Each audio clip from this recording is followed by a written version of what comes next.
વિદ્યાર્થી મિત્રો, સરદાર પટેલ વિદ્યાભવન ધોરણ 9 ના ગુજરાતી વિષયના વિડિયો ક્લાસમાં હું આપ સૌનું સ્વાગત કરું છું.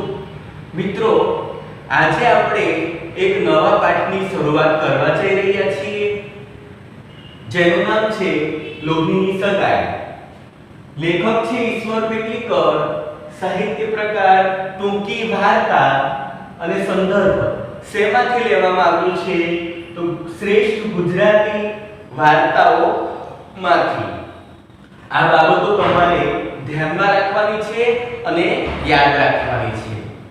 મિત્રો, તમારી પાસે ગુજરાતીનું પાઠ્યપુસ્તક છે જ, તો ગુજરાતીનું પાઠ્યપુસ્તક સાથે રાખો અને નોટબુક પણ સાથે રાખો.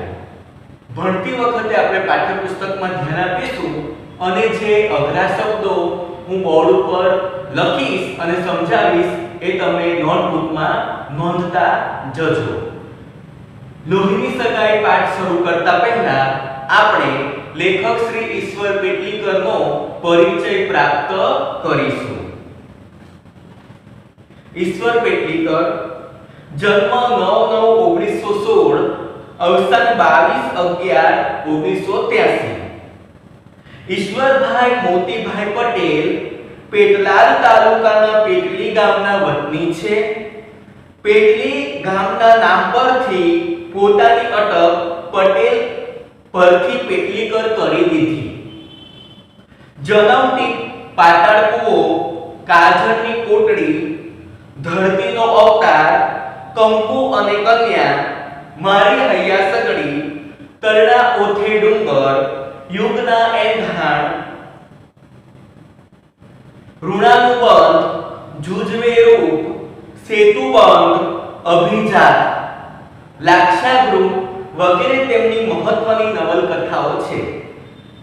પારસમણી, ચિનકારી, આકાશગંગા, કઠપુતળી, લોહીની સગાઈ વગેરે સુપ્રસિદ્ધ નવલિકા સંગ્રહો છે.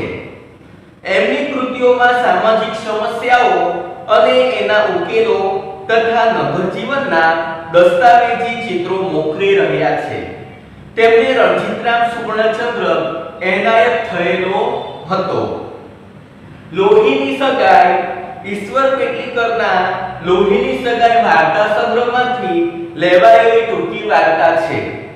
આ વાર્તાના કેન્દ્રમાં માતૃત્વની ચરમસીમાનું આલેખન છે. અમૃત કાકીના 4 સંતાનોમાં 2 દીકરા અને 2 દીકરીઓ છે.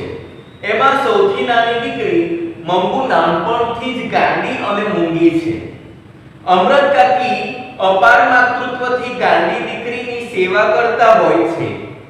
ગામના ઘણા લોકો દીકરીને ગાંડાના દવાખાનામાં મૂકી આવવાની સલાહ આપે છે, પણ અમૃત કાકી એ માટે તૈયાર નથી. આમ છતાં ગામની એક ગાંડી થયેલી છોકરી દવાખાનેથી સારી થઈ પાછી આવે છે. એ જોઈ અમૃત કાકી પણ મંગુને દવાખાને મૂકવા તૈયાર થાય છે. મંગુને દવાખાને મૂકવા જતી વખતની અમૃત કાકીની મનઃસ્થિતિ અને ત્યાં ગયા પછીના વાર્તાલાપોમાં મંગુ માટેનો માતા તરીકેનો અપાર પ્રેમ વ્યક્ત થયો છે. દવાખાને મૂકીને આવ્યા પછી પણ અમૃત કાકીનું મન તો મંગુની ચિંતામાં જ દુખી છે. વાર્તાને અંતે લેખકે મૂકેલા શબ્દો અમૃત કાકી મંગુની નાદમાં વટલાઈ ગયા હતા દ્વારા મંગુના વિચારોમાં અમૃત કાકી પણ ગાંડા થઈ ગયા એ સંકેત મૂકી દીધો છે. આમ આખી વાર્તામાં લેખકે લાઘવથી, શિષ્ટ અને તળપદી ભાષાથી અમૃત કાકીનું માતૃત્વ ઉપસાવી આપ્યું. મિત્રો, આપણે લેખક પરિચય જોયો, પાઠની પ્રસ્તાવના અને પાઠની ટૂંકી સમજ જોઈ. હવે આપણે લોહીની સગાઈ પાઠની શરૂઆત કરીએ. મંગુને ગાંડાના દવાખાનામાં મૂકવાની સલાહ લોકો અમૃત કાકીને આપતા ત્યારે એમની આંખમાં જળજળિયા આવી જતા અને દરેકને એ એક જ જવાબ આપતા મંગુ અમૃત કાકીની દીકરી છે, જે ગાંડી છે અને મૂંગી છે. લોકો એને દવાખાનામાં મૂકવાની સલાહ આપે છે. અમૃત કાકીને કહે છે કે એને દવાખાનામાં મૂકી આવો, પણ અમૃત કાકી આ સાંભળીને એમની આંખમાં આંસુ આવી જતા અને અમૃત કાકી એક જ જવાબ લોકોને આપે, કહે, હું માં થઈને ચાકરી ન કરી શકું તો દવાખાનાવાળાને શી લાગણી હોય? ચાકરી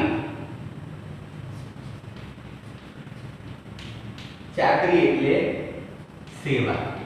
અમૃત કાકી એમ કહે કે હું માં થઈને જો એની સેવા ન કરી શકું તો દવાખાનાવાળા કેવી રીતે સેવા કરવાના? ઘોડા ઢોરને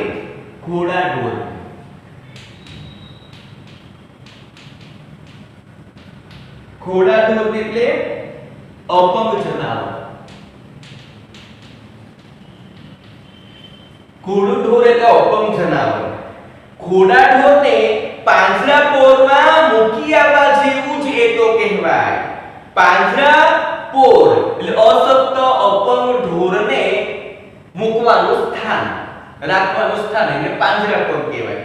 તો અપંગ અને અશક્ત કે ઘરડા ઢોરને મૂકવાનું સ્થાન એટલે પાંજરાપોર કહેવાય. તો એ તો પાંજરાપોરમાં મૂકી આવવા જેવું જ કહેવાય ને. અમૃત કાકીની આ ગ્રંથિ એટલે ગેરસમજ. ગ્રંથિ એટલે ગેરસમજ. અમૃત કાકીની આ ગ્રંથિ જાહેર થઈ ગયા પછી કોઈ એમને એવી વાત કરતું નહીં. પછી ગામનું કોઈ વ્યક્તિ આવી વાત કરે નહીં. જન્મથી ગાંડી ને મૂંગી દીકરીને એ જે રીતે ઉછેરતા, ચાકરી કરતા અને લાડ વઢાવતા એ પ્રત્યક્ષ જોઈ લોકો એમના વખાણ પણ કરતા કે આવી રીતે ગાંડી દીકરીને તો અમૃત કાકી જ ઉછરી શકે. જન્મથી જ ગાંડી અને મૂંગી એવી અમૃત કાકી એવી દીકરીની એટલી સેવા કરે. મંગુ એ જન્મથી જ ગાંડી અને મૂંગી છે. અમૃત કાકીની એ દીકરી છે. અમૃત કાકી આવી દીકરીની એવી સેવા કરે કે લોકો એના ખૂબ વખાણ કરતા અમૃત કાકીના. બીજાને ઘેર હોય તો ભૂખી તરસી ક્યારની મરી ગઈ હોય અને જીવતી હોય તો પણ આવું હુષ્ટ-પુષ્ટ શરીર તો ન જ હોય.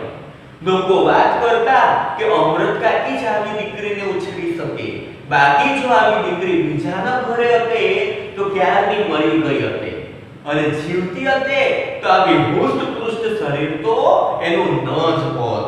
હુષ્ટ-પુષ્ટ એટલે ભરાવદાર શરીર.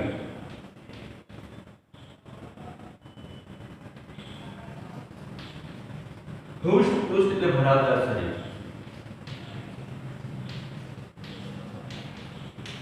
આવું ભરાવદાર શરીર તો ન જ હોય. મંગુ સિવાય અમૃત કાકીને 3 સંતાન હતા. મંગુ સિવાય અમૃત કાકીને બીજા 3 સંતાન હતા.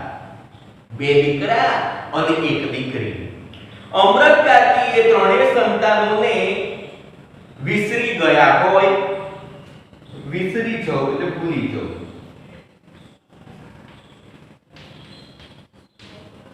વિસરી જવું એટલે ભૂલી જવું. અમૃત કાકીને મંગુ સિવાય બીજા 3 સંતાન હતા, પણ અમૃત કાકી ત્રણેય સંતાને જ્યારે ભૂલી ગયા હોય એમ એમનું સમગ્ર માતૃત્વ મંગુ ઉપર અભિષેક કરતું હતું. માતૃત્વ, મમતા. જ્યારે બીજા બધા છોકરાને ભૂલી ગયા હોય ત્રણેય સંતાનને, એમ બધી મમતા અમૃત કાકી મંગુને જ આપી દેતા. એટલે રજાઓમાં દીકરાઓ અવારનવાર ઘેર આવતા ત્યારે એમનું ઘર બાળ પૌત્ર પૌત્રીઓથી ખિલખિલાટ હસી ઉઠતું. છતાં દાદીમા તરીકે અમૃત કાકી હરખ પગોડા થઈ જતા નહીં.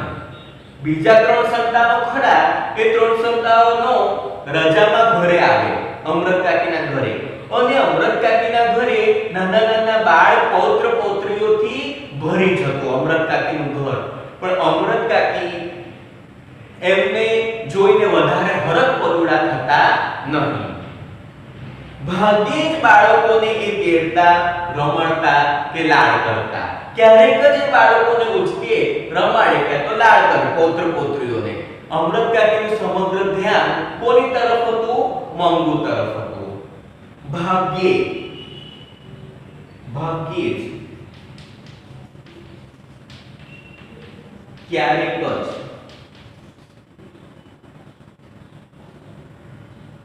માના આ વર્તન વિશે દીકરાઓને કોઈ લાગતું નહીં. પણ વહુઓ સમસમી જતી. બંને વહુઓની પતિ આગળ આ એક જ ફરિયાદ હતી: દીકરાના બાળકો એમને દીઠા ગમતા નથી અને ગાંડા હીરાને છાતીએથી અળગો કરાતો નથી. દીકરાઓ તો કઈ બોલતા નહીં માને, પણ વહુઓ પોતાના પતિ આગળ એક જ ફરિયાદ કરે કે પોતાના દીકરાના બાળકો એમને ગમતા નથી અને ગાંડો હીરો છે એને છાતીએથી દૂર કરતા નથી. કયો ગાંડો હીરો? તો કે મંગુ. મંગુને દૂર કરે નહીં અને પોતાના પૌત્ર પૌત્રીઓને રમાડે નહીં, એવી ફરિયાદ વહુઓ પતિ આગળ કરતી. દીકરી માને મોહે સંભળાવી દેતી. વહુઓ તો કઈ કહી ન શકે સાસુને, પણ અમૃત કાકીની દીકરી હતી, એ દીકરી એની માને પ્રત્યક્ષ રૂબરૂમાં જ કહી દેતી. મંગુને ખોટા લાડ લડાવીને તે જ વધારે ગાંડી કરી મૂકી છે. મંગુને તો વધારે લાડ કરે છે તે વધારે ગાંડી થઈ ગઈ છે. ટેવ પાડીએ તો ઢોરને ઝાડો પેશાબ ક્યાં કરાય અને ક્યાં ન કરાય તેનું ભાન આવે. તો 12 વર્ષની છોડી ગમે તેટલી ગાંડી હોય પણ એને ટેવ પાડીએ તોય એટલું ભાન ન આવે. છોડી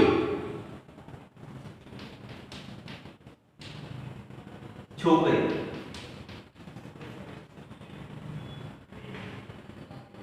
અને ભાન સમજ વહુ તો કઈ કહી શકતી નહીં. દીકરી મોઢે મોઢ જ કહી દેતી કે ઢોરને ઝાડા પેશાબની આપણે ટેવ પાડીએ તો ઢોરને પણ એની સમજ પડે કે ઝાડો પેશાબ ક્યાં કરાય અને ક્યાં ન કરાય. તો આ 12 વર્ષની છોકરી ભલે ગમે તેટલી ગાંડી હોય, આપણે એને ટેવ પાડીએ તો એને એટલી સમજ ન પડે. એ મૂંગી છે પણ કઈ બહેરી નથી કે આપણું કાને ન ધરે. એ મૂંગી ભલે રે પણ બહેરી નથી કે સાંભળે નહીં. ભૂલ કરે તો બે લપડાટ છોડી દીધી હોય તો બીજી વખત તરત ભાન રાખે. લપડાટ તમાચો ભૂલ કરે છોકરી તો બે તમાચો આપી દીધા હોય, બે તમાચા મારી દીધા હોય તો બીજી વખત તરત ભાન રાખે ને. દીકરી આગળ કોઈ બોલે તે પહેલા અમૃત કાકીની આંખો વરસવા માંડતી. દીકરી આવી રીતે કહી દેતી પણ દીકરી આગળ અમૃત કાકી કઈ કહે ત્યાં જ અમૃત કાકી રડવા માંડતા. દીકરીનું હૈયું પણ ભરાઈ આવતું. દીકરી પણ ભાવુક થઈ જતી. પરંતુ કઠણ કાળજુ કરીને એ મનનો ડૂમો કાઢી નાખતી. પણ કઠણ કાળજુ કરીને મનની વાત કહી દેતી. તો કઈ કાયમ બેસી રહેવાની નથી. ભાભીઓને પનારે એ પડશે ત્યારે રોજ એના મળમૂત્ર ધોવા જેટલી કોઈ આડ પંપાળ નહીં કરે. તો કઈ કાયમ રહેવાની નથી. એક દિવસ તું મરી જશે. તો ભાભીઓને જ્યારે એની સંભાળ લેવાની થશે મંગુની, ત્યારે એના મળમૂત્ર ધોવા જેટલી કોઈ કાળજી રાખવાનું નથી. મળમૂત્ર ઝાડો પેશાબ સાફ કરવો, આડ પંપાળ એટલે સેવા કોઈ કરવાનું નથી.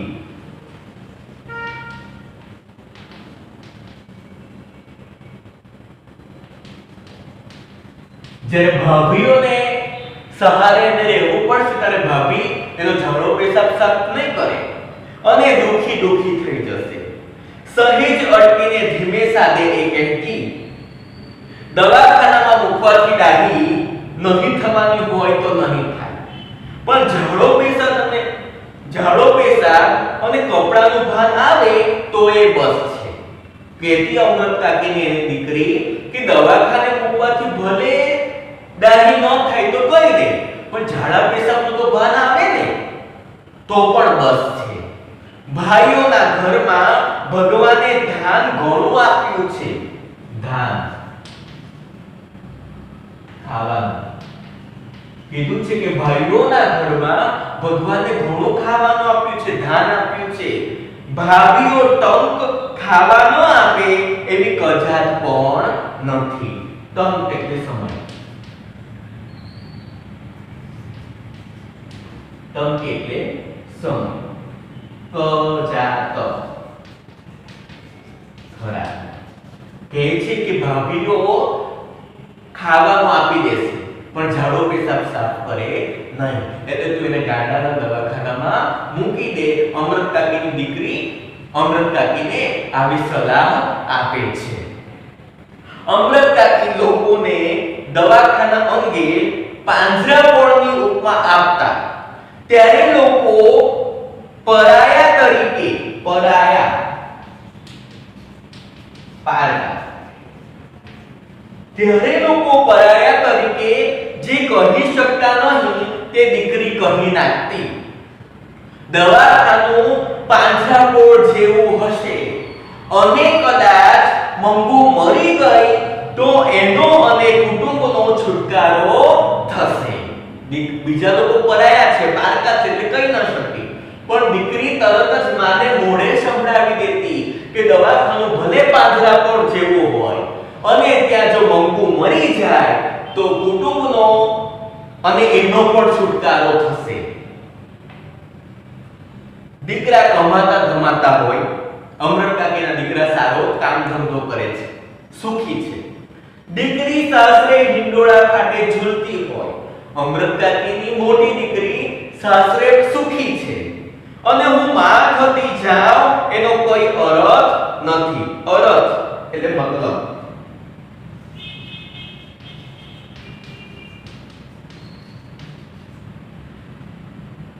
અમૃત કાકીને એવું લાગે છે કે દીકરા કમાઈ ધમાય છે, દીકરી સાસરે હિંડોળા ખાતે ઝૂલે છે, સુખી છે, એટલે હું એમની માં થાઉં એનો કોઈ અર્થ નથી. મંગુની સાચી માં બની રહું ત્યારે જ મારી લોહીની સગાઈ ખરી. અરે હું મંગુની સાચી સેવા કરું, મંગુની સાચી માં થાવ ત્યારે જ મારી લોહીનો સંબંધ સાચો ગણાય. એટલે દીકરી કહે કે દીકરાઓ કહે તો પણ મંગુને દવાખાના દ્વારા મોત ભણી ધકેલવા અમૃત કાકી તૈયાર ન હતા. દીકરાઓ કે દીકરી કે બીજું ગમે તે કે, પણ ગમે તે રીતે અમૃત કાકી મંગુને દવાખાનામાં મૂકવા માટે તૈયાર નથી. દીકરાઓ માના આ ભાવને સમજી ગયા હતા એટલે કોઈ વખત એવી વાત કરતા નહીં. ફક્ત દીકરાઓના મનમાં એક વસવસો હતો કે કોઈ તાલીમ પામેલી નર્સ કે ડાક્ટરની દેખરેખ નીચે એને રાખી હોય તો ટેવને લીધે કદાચ એને ઝાડો પેશાબને કપડાનું ભાન આવે. વસવસો એટલે અફસોસ.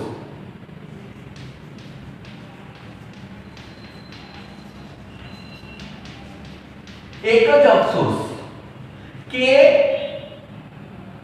બહેન મંગુની સેવા ચાકરી કરવા માટે કોઈ ડોક્ટરને કે નર્સની દેખરેખ નીચે રાખવામાં આવે તો એ સારી ભલે ન થાય પણ ઝાડો પેશાબનું તો ભાન આવે, પરંતુ એવી સગવડ ઘર આગળ કરી શકાય એમ હતું નહીં. એટલે એ મૌન રહ્યા હતા. બાકી દીકરાઓ કઈ કહેતા નહોતા, તેઓ માતાને બરાબર સમજતા હતા. છતાં અમૃત કાકીએ એમની શ્રદ્ધા પ્રમાણેના ઉપચાર ચાલુ રાખ્યા હતા. ઉપચાર એટલે ઉપાય.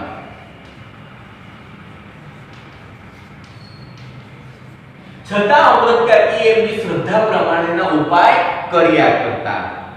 દવા કરનારાઓ વણ નોતરિયા ઘેર આવી પહોંચતા. વણ નોતરિયા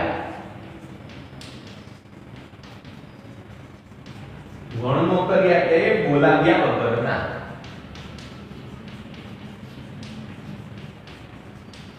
જે દવા કરનારાઓ હતા એ બોલાવે વગર અમૃત કાકીના ઘરે આવી જાય. શિલાજીત એક ઔષધિ. શિલાજીત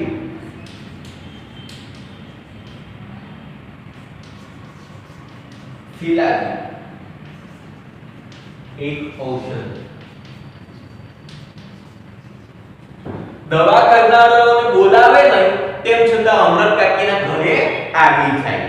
શિલાજીત વેચનારા કે હિંગ વેચનારા મંગુને ગાંડી જાણતા પોતે દવા જાણે છે એવો દાવો કરતા. ખબર પડે કે મંગુ ગાંડી છે અને પોતે દવા જાણે છે એમ કરીને અમૃત કાકીના ઘરે આવી જાય. અમૃત કાકી માનતા કે 1000 ઉપચાર કરીએ ત્યારે એક ટેકી લાગી જાય. અમૃત કાકીને એવો વિશ્વાસ કે 1000 આપણે ઈલાજ કરીએ ત્યારે એમાંથી એક ઈલાજ સફળ થાય. એટલે બીજાને મન ગાંડી ગયેલી વાત એ ગંભીરતાથી સાંભળતા અને શ્રદ્ધાથી એનો અમલ કરતા. બીજાને મન ગાંડી ગયેલી વાત હોય એવી વાતને પણ અમૃત કાકી ધ્યાનથી સાંભળે અને એનો અમલ કરે. જોશીઓ અને ભુવાઓ પણ અવારનવાર બહારે થતા. જોશીઓ અને ભુવાઓ પણ અવારનવાર આવી જાય અમૃત કાકીના ઘરે. એક જોશીએ ભાગ્યું હતું કે એક જોશીએ પાછી ભવિષ્યવાણી એવી કરેલી કે આવતા માગશર મહિનામાં એની દશા બદલાય છે એટલે સારું થઈ જશે. ત્યારથી માગશર મહિનો અમૃત કાકીનો આરાધ્ય દેવ બની ગયો હતો.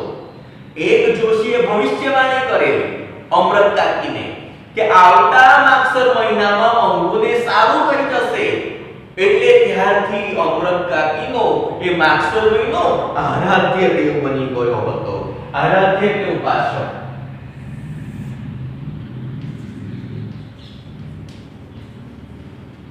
આરાધ્ય ઉપાસક.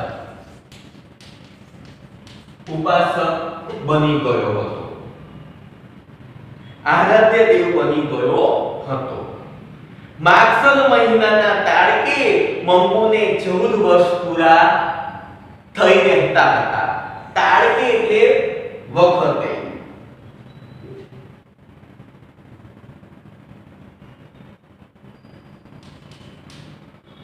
તાકડે. તાકડે એટલે વખતે. માગશર મહિનામાં મંગુને 14 વર્ષ પૂરા થતા હતા.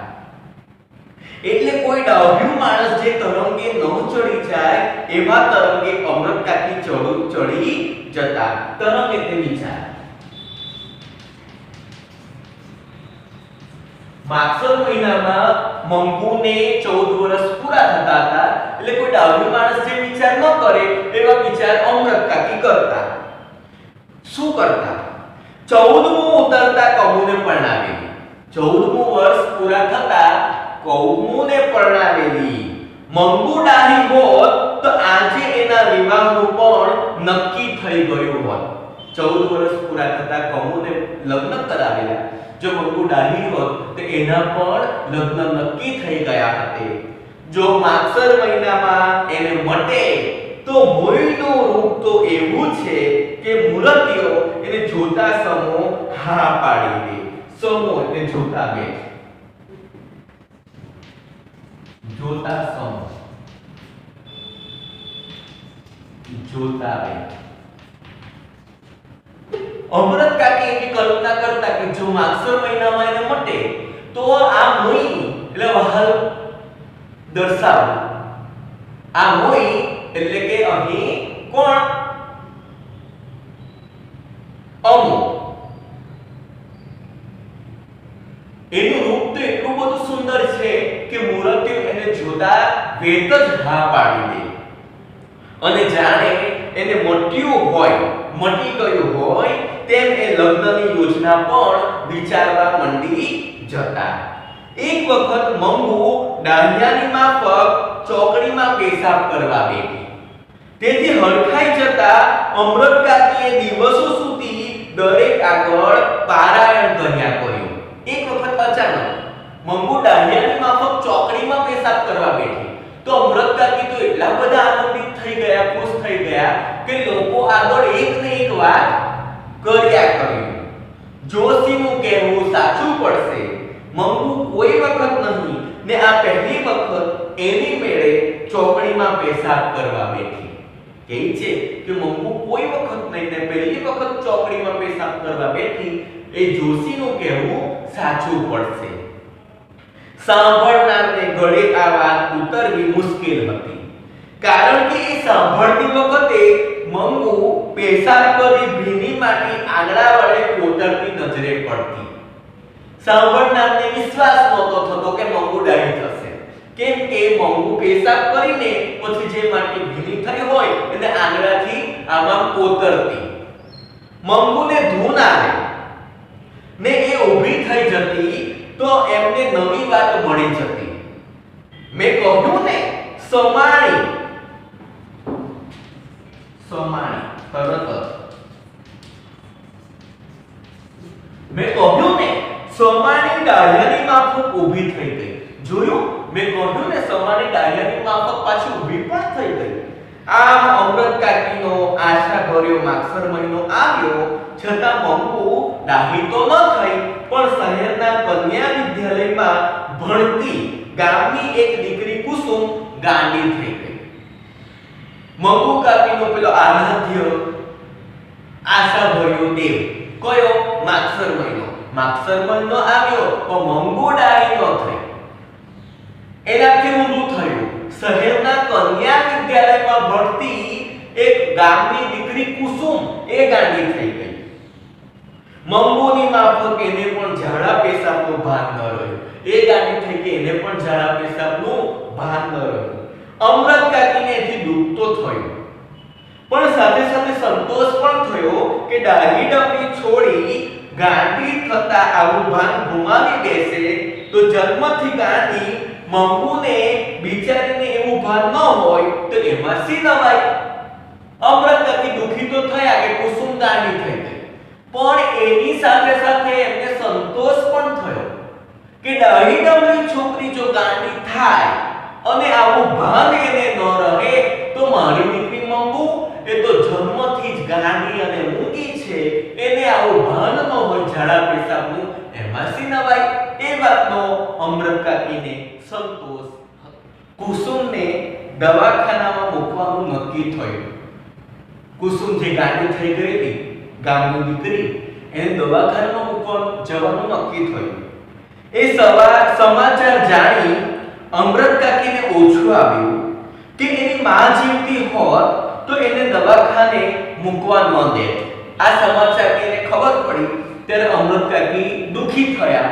એમને લાગ્યું કે જો એની માં જીવતી હોત તો એને દવાખાને ન મૂકવા દે. માં વગર બધું સૂનું છે તે ખોટું નહીં. એ સાથે પોતાની આંખ મીચાતા મંગુને પણ ભાઈઓ દવાખાને મૂકી આવતા હોય એવું દ્રશ્ય એમને કંપાવી ગયું. કંપાવી જોઈને ધ્રુજાવી જોયું. ધ્રુજાવો. એ સાથે એમને એવું એક દ્રશ્ય દેખાયું કે હું મરી જાઉં, મારું મૃત્યુ થઈ જાય પછી મારી દીકરી મંગુને પણ કદાચ એના ભાઈઓ દવાખાને મૂકી આવે તો આ દ્રશ્ય એમને ધ્રુજાવી ગયું. પહેલા મહિનાને અંતે કુસુમને સારો ફાયદો થયો એવા સમાચાર આવ્યા. એને બાંધી મૂકવી પડતી તે હવે છૂટી ફરે છે, છતાં તોફાન કરતી નથી. સમાચાર આવ્યા એક મહિના પછી કે કુસુમને હવે ફાયદો થયો છે. એને જે બાંધી મૂકવી પડતી હતી હવે છૂટી ફરે છે, છતાં તોફાન કરતી નથી. ઝાડો પેશાબનું પૂરેપૂરું ભાન આવ્યું છે. ગાન પણ રહ્યું હોય તો ફક્ત આખો દિવસ એ ગાયા કરે છે એટલું જ. ઝાડા પેશાબનું પણ કુસુમને ભાન આવ્યું છે અને થોડું ગાન પણ રહ્યું હોય તો એ આખો દિવસ ગાયા કરે છે એટલું જ. એ પણ બીજા મહિનામાં મટી જશે એવો ડાક્ટરે અભિપ્રાય આપ્યો હતો. બીજા મહિનામાં એ પણ સારું થઈ જશે. બીજે મહિને કુસુમને મટી ગયું. 2 મહિનામાં તો કુસુમ એકદમ સારી થઈ ગઈ, ડાહી થઈ ગઈ. છતાં એકાદ મહિનો રહે તો સારું એવી ડાક્ટરની સલાહથી એને ત્રીજો મહિનો રાખવામાં આવી. છતાં એકાદ મહિનો રહે તો સારું એવી ડાક્ટરે સલાહ આપી. એમ એ 3 મહિના દવાખાને કુસુમ રહી. એ ઘેર આવી ત્યારે આખું કામ એને જોવા ઉમટ્યું હતું. ઉમટવું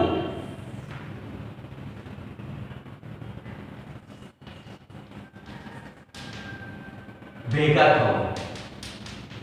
3 મહિના પછી કુસુમ સારી થઈને ઘેર આવી ત્યારે આખું ગામ એને જોવા આવ્યું. સૌથી મોખરે અમૃત કાકી હતા. મોખરે એટલે આગળ. આખું ગામ એને જોવા આવ્યું અને સૌથી આગળ કોઈ આવ્યું હોય કુસુમને જોવા તો એ અમૃત કાકી હતા. કુસુમને પૂરેપૂરી દાઢી થઈ ગયેલી જોઈ અમૃત કાકી ને દરેક સલાહ આપવા માંડી ગઈ. કાકી તમે મમ્મુને એક વખત દવાખાનામાં મૂકી તો જુઓ, જરૂર એને મળશે. બધાએ જોયું કે કુસુમ દાઢી થઈને આવી છે દવાખાનેથી. એટલે બધા લોકો અમૃત કાકીને હવે સલાહ આપે કે કાકી તમે પણ મમ્મુને દવાખાને મૂકી જુઓ, ચોક્કસ મમ્મુને પણ મટી જશે. અમૃત કાકીએ જિંદગીમાં પહેલી વખત દવાખાનાનો વિરોધ ન કર્યો. આખી જિંદગીમાં પહેલી વખત દવાખાનાનો વિરોધ ન કર્યો. બાકી આખી જિંદગી દવાખાનાને શું કહેતા? પાંજરાપોળ કહેતા. બીજે દિવસે એમણે કુસુમને પોતાને ઘેર બોલાવી એને પાસે બેસાડી દવાખાનાની હકીકત પૂછવા મંડી. નર્સ કે ડાક્ટરને કોઈ ગાંડા તમાચા મારી જાય તો પણ એ લોકો એની ઉપર ખીજાતા નથી કે એને મારતા નથી. એ જાણી એમને દવાખાનામાં ઉપર શ્રદ્ધા પણ બેઠી. બીજા દિવસે કુસુમને અમૃત કાકી પોતાને ઘેર બોલાવી અને દવાખાનાની ઝીણી વિગત પૂછવા માંડી. તો કુસુમ કહે છે કે કોઈ ગાંડા તો ડોક્ટર કે નર્સને તમાચા પણ મારી દે, તેમ છતાં ડોક્ટર અને નર્સ એમને ખીજાતા પણ નથી અને મારતા પણ નથી. આ સાંભળીને અમૃત કાકીને દવાખાના ઉપર વિશ્વાસ થાય છે, શ્રદ્ધા બેસે છે. નવી આશા જન્મી કે મંગુના કરમમાં નસીબમાં. પછી એમને થયું કે મંગુના નસીબમાં દવાખાનામાં જવાથી મટે એવું લખ્યું હશે તો એ કોને ખબર. આટલા ઉપચાર કરી જોયા ત્યારે એક વધારે. પછી એમને થયું કે મેં આટલા ઉપચાર કર્યા તો એક વધારે. કદાચ એના નસીબમાં દવાખાને જવાથી મટવાનું લખાયું હોય. છેવટે મંગુને દવાખાને મૂકવી એવો અમૃત કાકીએ નિર્ણય કર્યો. એમણે નક્કી કર્યું છેલ્લે કે મંગુને હવે દવાખાને મૂકવી. એ માટે મોટા દીકરાને ઘેર આવી જવા એમણે પત્ર પણ લખ્યો. કાગળ લખ્યો મોટા દીકરાને કે તું ઘરે આવી જા, આપણે મંગુને દવાખાને મૂકવાની છે. છતાં એ નિર્ણય લીધો ત્યારથી એમને ઊંઘ ઉડી ગઈ હતી. જાણે પોતે હારીને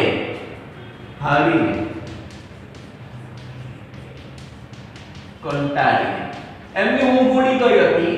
એમને લાગ્યું કે પોતે જાણે કંટાળીને હારીને આ કામ કરી રહ્યા હતા. એમ એમના મગજ ઉપર એક જાતનો ભાર જણાવવા લાગ્યો. એમના મગજ પર એક જાતનો એવો ભાર જણાવવા લાગ્યો કે જાણે હું હારીને આ કામ કરી રહી છું. મંગુ મોટી થતી જતી હતી. પોતાની વૃદ્ધાવસ્થા વધતી જતી હતી. વહુઓ ચાકરી નહીં કરે એની ખબર પડી ગઈ હતી. એમને ખબર પડી ગઈ હતી કે હું વૃદ્ધ થઈ રહી છું અને મારી દીકરી મંગુ મોટી થઈ રહી છે અને વહુઓ તો સેવા કરવાની નથી એની ખબર એમને પડી ગઈ હતી. કારણ કે બેમાંથી એકે વહુએ હજુ સુધી સાથે આવવાનું આમંત્રણ આપ્યું ન હતું. ખબર પડી ગઈ કે વહુ સેવા નથી કરવાની મંગુની. કેમ? તો કે બેમાંથી એકે વહુએ સાથે રહેવા આવો એવું આમંત્રણ આપ્યું ન હતું. એ સ્થિતિમાં મંગુનો પ્રભુ હોય અને એને મટી જાય કે ન મટે તો પણ જો એને દવાખાનામાં ગોઠી જાય તો મરતી વખતે પોતાને એક જાતની શાંતિ રહે કે એની ચાકરી કરનાર દુનિયામાં પારકું છે પણ ખરું. અને આવે વખતે મંગુને સારું થાય કે ન સારું થાય, પણ જો મંગુ દવાખાનામાં બરાબર રીતે સેટ થઈ જાય, દવાખાનામાં એને ફાવી જાય તો મરતી ઘડીએ મને એક જાતની શાંતિ તો થાય કે મંગુની સેવા કરનારું આ દુનિયામાં પારકું કોઈ છે. આ વિચાર વહેણ સાથે, વિચાર વહેણ એટલે પુષ્કળ વિચારો,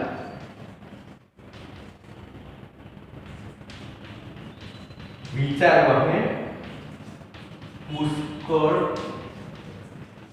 વિચારો, આવા પુષ્કળ વિચારો એમને આવતા આ વિચાર વહેણ સાથે અમૃત કાકીની આંખોમાંથી એટલું બધું પાણી વહી જતું કે પથારી પલળી જતી. હૈયું પોકારી ઉઠતું, એટલા બધા રડી ઉઠતા કે એમની પથારી પલળી જતી. એમના હૈયું બમણા જોરથી પોકારી ઉઠતું. ગમે તે બહાનું ભલે કાઢો પણ મૂળ વાત એટલી કે તમે દીકરીથી થાક્યા છો. એમના હૈયામાંથી અવાજ આવતો કે ગમે તે બહાનું ભલે તમે કાઢો પણ મૂળ વાત તો એ છે કે તમે પણ દીકરીથી થાક્યા છો. અમરતાની ઊંઘમાંથી ઝબકી જતા બોલી ઉઠતા, શું હું થાકી છું? ઝબકી જતી, ઝબકી જવું અચાનક જાગી જવું. અમરતાની ઊંઘમાંથી અચાનક જાગી જતા અને પોતે બોલી ઉઠતા કે શું હું થાકી છું? હૈયું બમણા જોરથી પોકારી ઉઠતું, હૈયું વધારે જોરથી પોકારી ઉઠતું. એકવાર નહીં ને 1000 વાર કહું છું કે તમે થાક્યા છો. અમૃત કાકીને થયું પોતે દીકરાને પત્ર લખ્યો તે જ મોટી ભૂલ કરી. એવી સી ઉતાવળ હતી કે શિયાળાની ટાણમાં એને દવાખાને ધકેલવી પડે. અમૃત કાકીને થયું કે મેં દીકરાને પત્ર લખ્યો એ જ બહુ મોટી ભૂલ કરી. એટલી બધી શું ઉતાવળ હતી કે આ શિયાળાની ઠંડીમાં એને દવાખાને મોકલવી પડે. રાતમાં હું એને કેટલીય વખત ઉઠાડું છું. દવાખાનામાં એને ઘડીએ ઘડી કોણ ઉઠાડશે? ઉનાળામાં મૂકવાનું રાખ્યું હોત તો ઠીક થાત. અમૃત કાકીને થયું કે શિયાળાની આટલી બધી ઠંડીમાં મારે એને મૂકવી દવાખાને. હું રાતમાં કેટલી વખત એને ઉઠાડું છું દવાખાને. એને કોણ વારે ઘડીએ ઉઠાડશે? જો ઉનાળામાં મૂકવાનું રાખ્યું હોત તો સારું થતે. પરંતુ પત્ર મળતા દીકરો આવી પહોંચ્યો. જેવો પત્ર મળ્યો એવો દીકરો આવી ગયો. દવાખાનામાં દાખલ કરવાનો મેજિસ્ટ્રેટનો હુકમ પણ મેળવી લીધો. મેજિસ્ટ્રેટ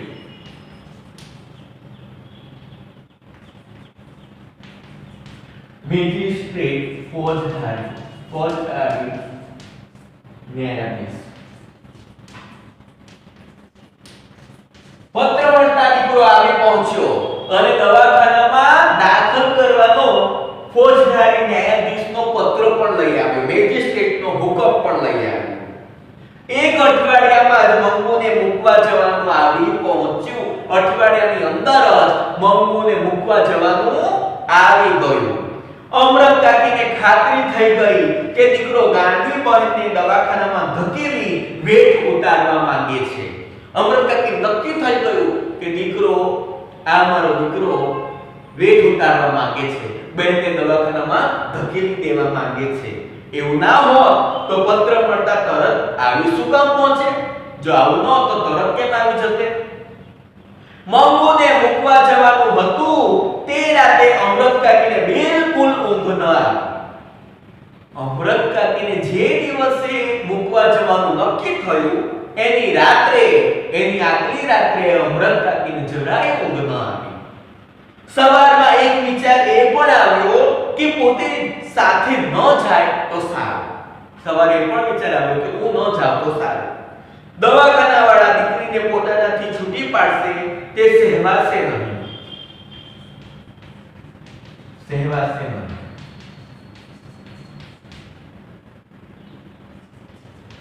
સહન નહીં થાય. અમૃત કાકીને એમ થયું કે દવાખાનાવાળા મને મારી દીકરીથી છૂટી પાડશે એ મારાથી સહન નહીં થાય. પરંતુ દવાખાનામાં કેવી સગવડ છે એ પોતે નજરે જુએ નહીં ત્યાં સુધી ચેન પડે એવું ન હતું. પણ જોયું, એમને વિચાર આવ્યો કે દવાખાનામાં કેવી સગવડ છે, હું મારી નજરે ન જોઉં ત્યાં સુધી મને શાંતિ થવાની નથી, એટલે મારે તો જવું પડશે. એટલે ન છૂટકે જવા તૈયાર થયા. ન છૂટકે એટલે મજબૂરીથી, પણ એ મજબૂરીથી જવા તૈયાર થયા. પણ મંગુને લઈ ઘર બહાર નીકળવાનું થયું ત્યારે એમના ઉપર બ્રહ્માંડનો ભાર આવીને ઠલવાઈ ગયો. પણ જ્યારે મંગુને લઈને ઘરની બહાર જવાનું થયું ત્યારે તો આખો જાણે બ્રહ્માંડનો ભાર એમને લાગી ગયો. આંખમાંથી શ્રાવણ ભાદરવો શરૂ થયા. અમૃત કાકી પુષ્કળ રડવા માંડ્યા. નજર મંગુ ઉપર ચોંટી ગઈ હતી કે કેમે ઉખડતી ન હતી. મંગુને જ અમૃત કાકી એકી ધારે એકી નજરે જોઈ રહ્યા. એ કેમે કરીને અમૃત કાકીની નજર મંગુ ઉપરથી ખસતી ન હતી. વિદ્યાર્થી મિત્રો, અહીં સુધીની આપણે લોહીની સગાઈ વાર્તાની સમજ મેળવી. આગળની વાર્તા આપણે આવતા વિડિયો લેક્ચરમાં ભણીશું. ત્યાં સુધી મને રજા આપશો.